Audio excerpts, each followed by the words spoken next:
नमस्कार, capital TV Uttar Pradesh देख रहे हैं आप। आपके साथ मैं हूं बबीता। देश में अभी 5 राज्यों में विधानसभा चुनाव चल रहे हैं। 10 मार्च को इसके नतीजे भी आ जाएंगे और इसके बाद राष्ट्रपति चुनाव की तैयारियां शुरू हो जाएगी, जिसमें इन 5 राज्यों के नतीजे अहम भूमिका निभाएंगे। आखिर ऐसा क्यों है और कैसे होता है राष्ट्रपति चुनाव, जानने के लिए देखिए हमारी ये रिपोर्ट।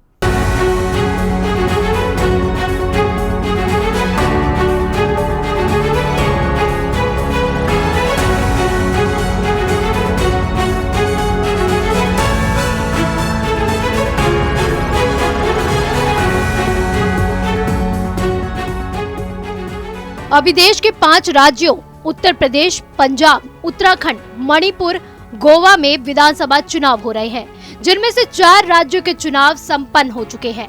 यूपी में 7 चरणों में मतदान होना है, जिसमें से 3 चरणों का मतदान संपन्न हो गया है।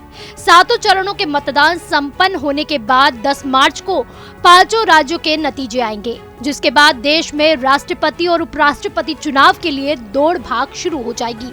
आपको बता दें कि राष्ट्रपति और उपराष्ट्रपति के चुनाव में राज्य के विधानसभाओं और उनके प्रतिनिधियों की बड़ी भूमिका रहती है। ऐसे में हाल ही में संपन्न होने वाला विधानसभा चुनाव से राष्ट्रपति चुनाव में राष्ट्रपति का निर्णय होगा। ऐसे में अगर राज्य में क्षेत्रीय दलों का दबदबा होता है तो देश की 2 बड़ी पार्टियों कांग्रेस और बीजेपी को क्षेत्रीय दलों से राष्ट्रपति चुनाव में गंभीर चुनौती मिल सकती है।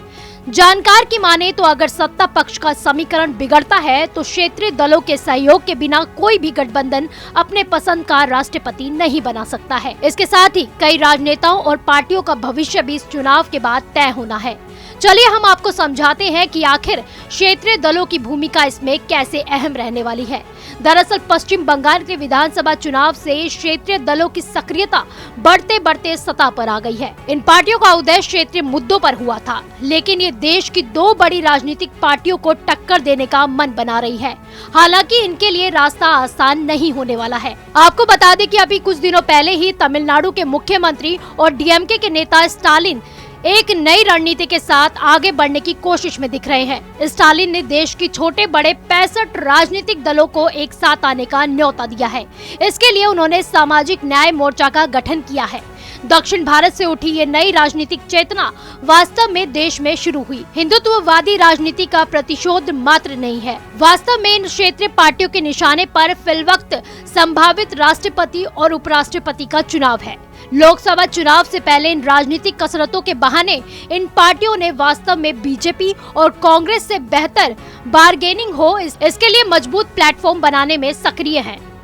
बहरहाल 5 राज्यों के नतीजे ही साफ करेंगे कि आखिर क्या देश के दोनों बड़े राजनीतिक दलों में से किसको इस बार मुश्किल होगी और किसको इस बार राष्ट्रपति चुनाव में सफलता हाथ लगेगी, या फिर क्षेत्रीय दलों का दबदबा राष्ट्रपति चुनाव में देखने को मिलेगा। आप देखते रहिए कैपिटल टीवी उत्तर प्रदेश। नमस्कार।